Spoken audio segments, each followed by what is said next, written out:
네, 여러분, 오늘 3편까지 제가 강의를 제작하게 됐는데요. 하다 보니까 계획한 것보다 훨씬 더 말씀드리고 싶은 게 많아져서 제작하게 된 거니까요. 혹시 분량이 너무 많다 느껴지시는 분들은 2편까지만 봐주시고 복습을 바로 진행해 주시면 되겠고, 나는 좀 여유가 있고 욕심이 난다 하시는 분들은 3강까지 보신 다음에 복습 자료로 이동을 해주시면 되겠습니다. 마찬가지로 3강 내에 영상의 댓글을 통해서 복습 자료로 바로 이동을 하실 수 있게 해두도록 하겠습니다. 네, 제가 강의를 오래 제작하다 보니까 막 말이 꼬이기 시작하네요. 네. 아까 흐름 다시 정리해드리면, 먼저 어렸을 때 어디 살았는지 고향에 대해서 묻고 답하는 표현, 그 다음에 이사한 경험과 이사하기 전후의 차이에 대해서 묻고 답하는 표현에 대해서 말씀을 드렸었고, 마지막으로 집의 변화에 대해서 말씀을 드리려고 해요. 내가 지금 살고 있는 집에서 이제 작은 체인지들 있잖아요. 인테리어를 바꿨다든지 가구의 위치를 다르게 해봤다든지 그런 거에 대해서 묻고 답할 때 어떠한 표현을 쓰면 좋을지 살펴보도록 할게요. 자, 먼저 집의 변화를 주었던 경험에 대해서 말해주세요 라고 했는데, 경험에 대해서 말해달라고 할 때 물론 의문문을 만드셔도 되지만 이렇게 평서문을 활용하시는 것도 방법이에요. 말해달라 라고 하는 거, 왜 문장을 주어가 아닌 동사로 시작을 하게 되면 명령의 형태를 띠게 되죠. 그래서 뭐뭐 해라 라는 건데, 생각보다 이렇게 강한 뉘앙스가 아니에요. 뭐 해주세요 라는 의미도 소통을 할 수가 있는 것이거든요. 거기다 조금 공손하게 하려면 이제 please 라는 거를 붙이게 되는 거고. 일단 tell me about a change you made to your home 이렇게 하게 되면 나한테 말을 해달라는 거죠. 뭐에 대해서 말을 해줘 라는 거예요. 뭐에 대해서냐면 a change, 변화에 대해서 말을 해달라는 거죠. 어떤 변화냐면 you made to your home 이렇게 되는 거예요. 당신이 만든 변화 to your home, 당신의 집에 만든 변화 이렇게 되는 거고요. 이 change하고 you made to 그 뒷부분을 연결해주는 것 같은 경우는 원래 여기 that이라는 목적격 관계대명사가 생략이 되는 거라고 아까 말씀을 드렸었죠. 그래서 변화에 대해서 말이죠. 어떤 변화냐면 당신이 만든 변화 to your home, 당신의 집에 만든 변화에 대해 말해줘 라는 문장이 그렇게 탄생을 하게 된다는 거. 참 재밌는 게 뭐냐면 여기도 보세요. 변화를 준다, 바꾸다라고 할 때 change 동사를 단독으로 쓰실 수도 있거든요. 근데 make라는 동사와 함께 change가 오면 이 변화를 만들다 라고 해서 한국말로는 뭔가 바꾸고 변화를 시킬 때 make a change 라고 해주시면 되는 거예요. 근데 한국말로는 바꾸다, 변화시키다 라고 하지 변화를 만든다 라고 하지 않잖아요. 그래서 이렇게 바꾼다 라고 할 때 change라는 동사를 써도 되고 make a change 라고 할 수도 있겠구나 라는 식으로 다양한 구문을 접하면서 영어식으로 생각하는 법을 익히는 거 굉장히 중요하다 라는 말씀을 드리고 싶어요. 이런 거죠. 변화시키다, 바꾸다 라고 할 때 이제는 change뿐 아니라 이건 너무 당연해요. 또는 변화를 만들다 라는 식으로 make 동사를 써서 make a change 할 수 있다는 것까지 꼭 기억을 해주세요. 이걸 생각해내는 능력이 바로 영어식 사고방식을 가지고 있는 사람과 아닌 사람의 차이인 것 같아요. 그래서 이렇게 구문을 접해야 이렇게 얘기를 했을 때 콩글리시적인 표현이 아니고 정확한 영어 표현이구나 라는 걸 알 수가 있는 거잖아요. 근데 접근하는 관점에 대해서 말씀을 드리는 건데, 이제 make a change 하고 바꾸다 이렇게 외우시는 게 아니라 뭔가 변화시키고 바꾸다라고 할 때 change를 쓸 수도 있고 make라는 동사를 활용해서 make a change 할 수도 있구나, 이렇게 반대로 접근을 해주셔야 된다. 왜냐하면 항상 영어를 말하려고 할 때 우리는 한국 사람이니까 영어식으로 생각할 수 있는 능력이 없는 상태잖아요. 그래서 한국어에서 영어로 가는 징검다리로서의 make a change라는 구문을 학습해 준다라고 생각을 해주시는 거예요. 어떤 변화가 있었고 왜 그랬냐 라는 거를 얘기하고 싶을 때 앞에 change에 대해서 얘기를 했으니까 what was the change 할 수가 있고요. 변화가 무엇이었나요? 라는 거죠. 그리고 이유에 대해서 물어보고 싶은 거예요. Why did you make that change? 할 수가 있어요. 왜 당신은 만들었나요? 그 변화를 이런 식으로 문장을 만들 수 있다는 거. 그 다음에 집이 결국 어떻게 생겼나요? 이거 한국말 보고 무슨 뜻인지 모르시는 분들도 있을 것 같은데요. 무슨 말이냐면 집이 결국에는 어떻게 바뀌었나요? 라는 거예요. 이거를 다른 방식으로 문장을 영작할 수도 있는데요. How did your home change afterwards? 이렇게 하는 것도 방법이고요. 근데 그게 너무 쉬우니까 다양한 동사를 써서 만드는 방법을 알려드리고 싶었던 건데 어떻게 생겼나요? 라는 거를 look 동사를 활용해서 표현을 하실 수가 있어요. look은 보이다 라는 거고 like는 처럼이라고 말씀을 드렸잖아요. 그래서 what이라는 의문사로 시작을 하게 되면 What did your home look like afterwards? 이렇게 되는 거죠. 무엇과 같이 보였나요? 당신의 집이 afterwards 결국에는 사후에는 이런 식의 표현이에요. 얘기하면 변화를 시켜서 결국 집이 어떻게 생겼어? 어떻게 바뀌었어? 라는 식의 표현을 해낼 수가 있게 되는 거죠. afterwards 같은 경우는 여러분 결국 사후에 라는 것을 뜻하는 부사예요.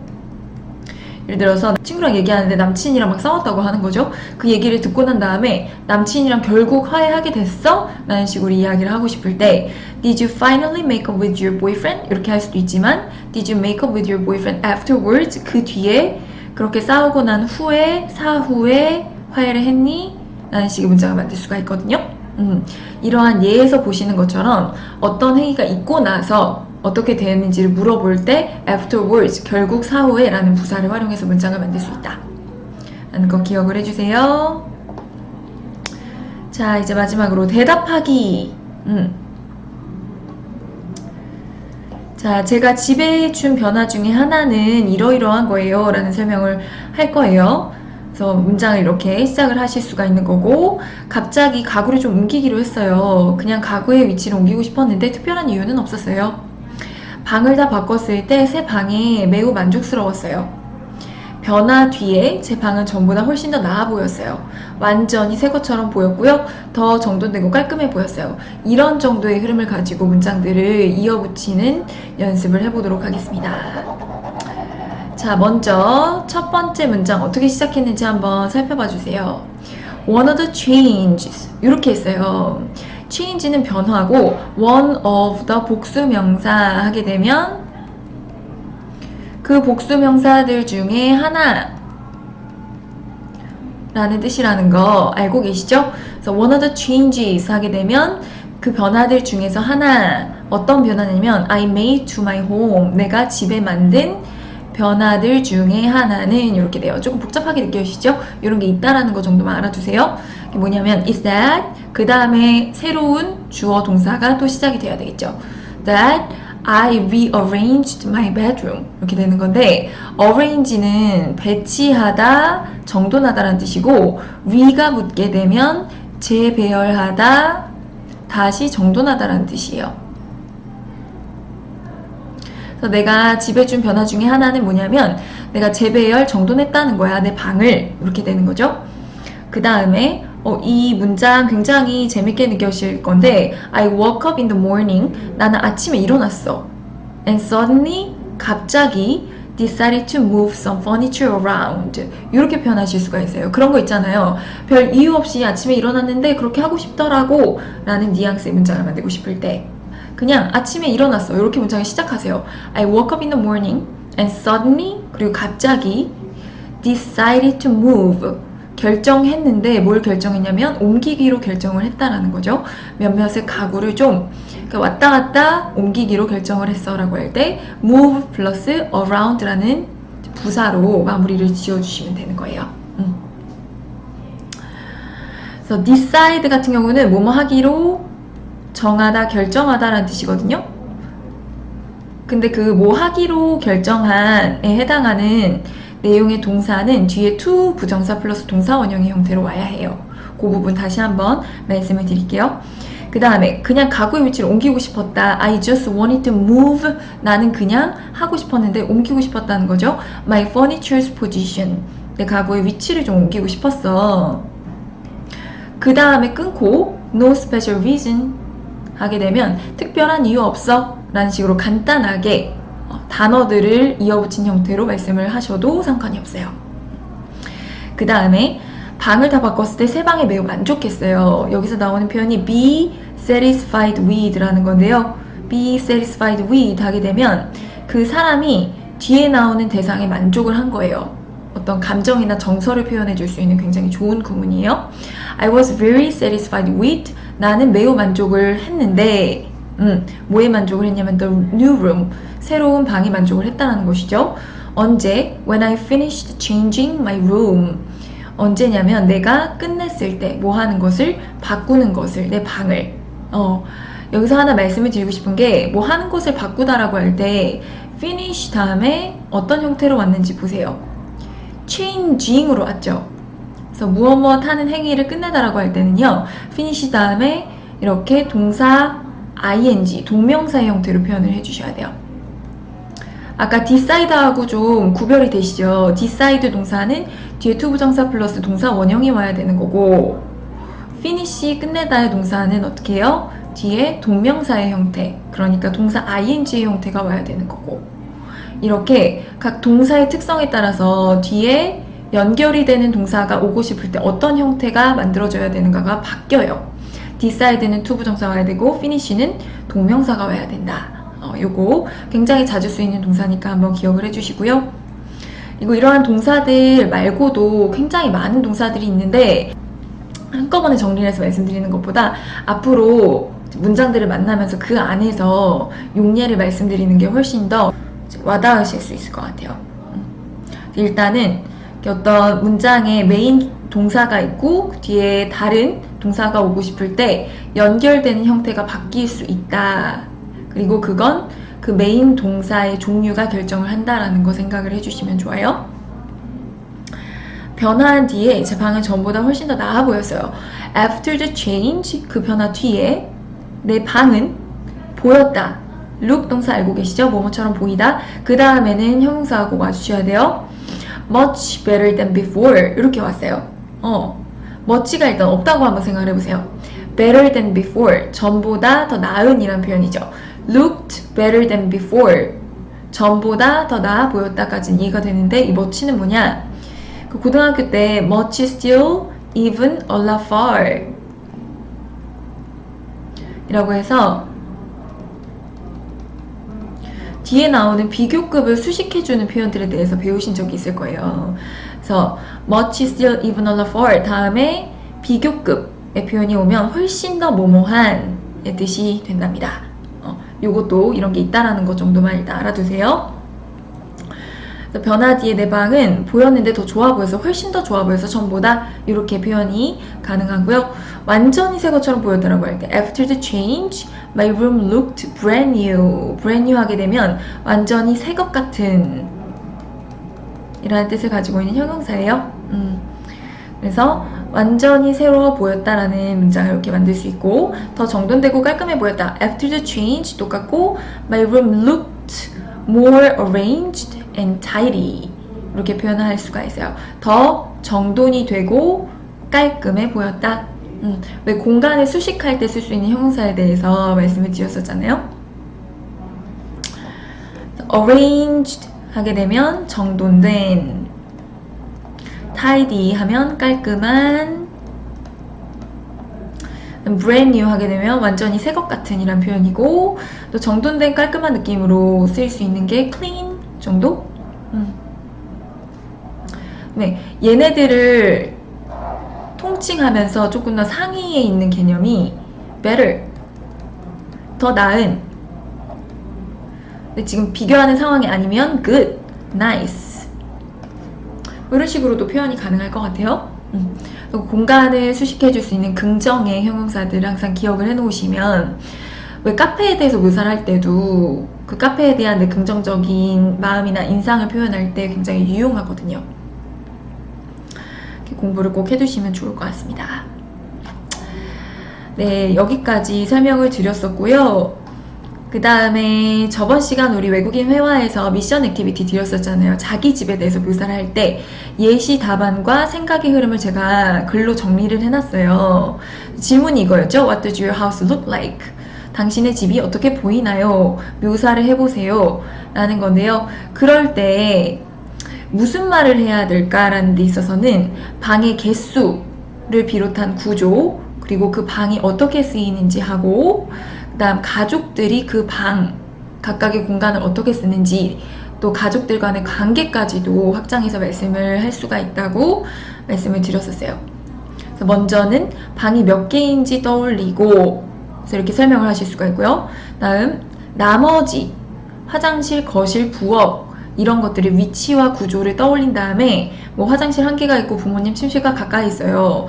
거실은 주방과 연결되어 있고요. 발코니를 따라서 동생 방이 위치해 있어요. 라고 할 때 이렇게 동사 위주로 기억을 해주세요. 우리가 뭘 가지고 있다. have 동사 쓰셔야겠죠? 연결이 되어 있다 할 때는 connect 동사를 쓰셔야겠고요. 위치에 있다라고 할 때는 locate 동사를 쓰셔야 돼요. 이런 식으로 항상 어떤 종류의 동사를 쓰고 또 내가 만들고 싶은 문장에 따라서 어떻게 수와 시제까지 고려해서 쓰셔야 되는지 항상 기억을 해주시면 좋을 것 같고요. 다음 세 번째로 내 방에 대해서 설명을 해주시면 좋아요. 제 방은 넓지 않지만 방을 좋아해요. 그리고 방을 좋아하는 이유에 대해서 That's because로 시작하는 문장들을 가지고 부연 설명을 해주실 수가 있어요. 제 방에는 큰 창문이 있고 창문들은 바람을 쉽게 쐴 수 있게 해준다. 뭐 방에 큰 모니터가 있어서 집에서 쉴 때 영화 보는 거 즐길 수 있다. 이런 식으로 다양한 형태의 문장들을 만들 수가 있고, 마지막으로 이거는 할 말이 없을 때 추가해 주시면 좋은 건데, 가장 좋아하는 장소에 대해서 언급을 하면서 가족과의 관계를 이야기하실 수가 있어요. 그래서 가장 좋아하는 공간은 거실이다. 아까는 내 방을 내가 좋아한다고 했었잖아요. 가장 좋아하는 공간은 거실이다 라는 문장을 얘기해 주시고, 거실에서 우리 가족이 뭘 하는지, 우리 가족이 거실을 어떤 용도로 사용하는지, 매일 밤 모여서 수다를 떤다. 그 다음에 가족에 대해 얘기가 나왔으니까 저한테는 4명의 가족이 있는데요. 이렇게 있어요 라는 거 또 설명하실 수가 있겠고, 저희는 굉장히 서로 친하고요. 그래서 매주말 같이 놀고 자유시간에 함께 많은 시간을 보내요. 라는 것을 이렇게 간단한 문장들을 활용해서 이어붙이는 방식으로 말씀을 해주시면 좋아요. 더 많은 문장을 덧붙여서 이야기를 하고 싶다면 가족 각각의 직업이나 성격 등에 대해서 추가적으로 말씀하셔도 좋아요. 오픽 같은 경우는 따로 말씀을 하는 데 있어서 시간 제한을 주지 않기 때문에 많은 문장을 대신 자연스럽고 정확한 문장을 말씀을 하셔야겠죠. 많이 말하면 많이 하실수록 좋거든요. 그래서 가족 각각의 직업, 성격 등에 대해서도 추가적으로 말씀해 주시면 쉽고 간단한 형태의 문장들을 이어붙여서 유창하게 말을 하는 느낌을 상대방한테 주실 수가 있는 거죠. 그러면 그게 바로 높은 점수를 받는 데까지 연결이 될 수가 있는 거니까, 뜬금없이 가족에 대해서 말하면 오프토픽이 되겠지만, 지금 가족들이 그 방, 내가 좋아하는 장소를 어떻게 활용하는지에 대한 용도 설명을 하셨잖아요. 그러고 나서 가족에 대해서 부연 설명을 하시는 거면 이건 오프토픽이 아니라 더 높은 점수를 받을 수 있는 포인트가 되어 드릴 거예요. 이렇게 항상 문장들 유창하게 자연스럽게 정확하게 이어붙이는 훈련을 해주시면 좋겠고, 그래서 복습하는 방법만 말씀드리고 마무리 짓도록 할게요. 왼쪽에 보이시는 한국말만 보고 스스로 자연스럽게 정확하게 영작할 수 있을 때까지 반복해서 연습을 해주세요. 아까 처음에도 말씀을 드렸었지만 보고 머리로 아는 거랑 말로 할 수 있는 능력이랑 완전히 다른 거거든요. 그래서 왼쪽에 한국말을 보고 내가 자연스럽게 이 정도의 문장을 구사할 수 있을 때까지 반복 훈련을 해주시면 좋고, 제가 드리는 문장 말고도 저는 이런 문장을 말해보고 싶은데요, 완전히 다른 내용이 생각나시거나 아니면 다른 방식으로 말을 하고 싶은데 이게 맞는지 아닌지 헷갈린다라고 하실 때는 카카오톡 플러스 친구 이용하셔가지고 바로바로 질문을 주세요. 그러면 거기에 대해서 제가 확인하는 대로 답변을 해드리도록 하겠습니다. 그리고 동사의 중요성 항상 기억해 주시고요.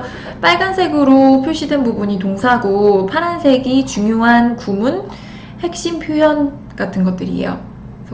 빨간색, 파란색으로 표시된 거, 노란색으로 표시된 거까지 조금 더 신경을 써서 봐주시면 도움이 되실 것 같습니다. 네, 여러분, 그러면 오늘 영상이 많이 길어졌는데요. 오랫동안 시청해주셔서 너무 감사드리고요. 바로 복습하러 가주시는 거 잊지 말아주세요. 네, 좋은 밤 되시기 바랄게요. 감사합니다.